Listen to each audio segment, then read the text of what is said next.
ఏమొస్తుందో ఏం రాదో అర్థం కాదు. ఆయనకి ఇచ్చిన 2 శాఖలలో విఫలమైండు. ఇప్పటి వరకు సివిల్ సప్లైస్ మంత్రిగా ఒక్క కారు కూడా లెక్క చెప్పలే. మొదలొచ్చిన యాసింగ్లో ఎంత పంట కొన్నాడు, ఎన్ని పైసలు ఇచ్చిండు, ఎంత బోనస్ ఇచ్చిండు చెప్పలే. ఇప్పుడు లెక్క అడిగితే మొన్న వానకాలం ఎంత కొన్నాడు, ఎన్ని పైసలు రైతులకు వచ్చినాయి బోనస్ రూపంలో చెప్పలే. ఈ యాసంగి మొదలు పెట్టినాం, ఇంకా కళ్ళాలు మొదలు పెడుతున్నాం అంటుండే, అయిపోయింది సగం పైన. ఆయన సొంత నియోజకవర్గం అయితే ఇలా 0, ఏమీ లేదు.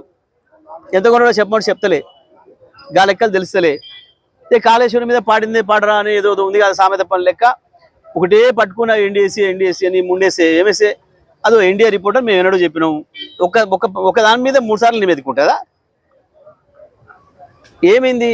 ఈ సభ జరుగుతుంది, కేసీఆర్ సభ జరుగుతుంది, ప్రజలు తండోపతండాలు కదులుతున్నారు. ఈ టైంలో మళ్ళొకటి డైవర్ట్ చేసే పని, ఏదో పనికిమాలిన చర్చ ముందుకు తెద్దామని చెప్పి మీరు పథకం ప్రకారం చర్చ తెచ్చే ప్రయత్నం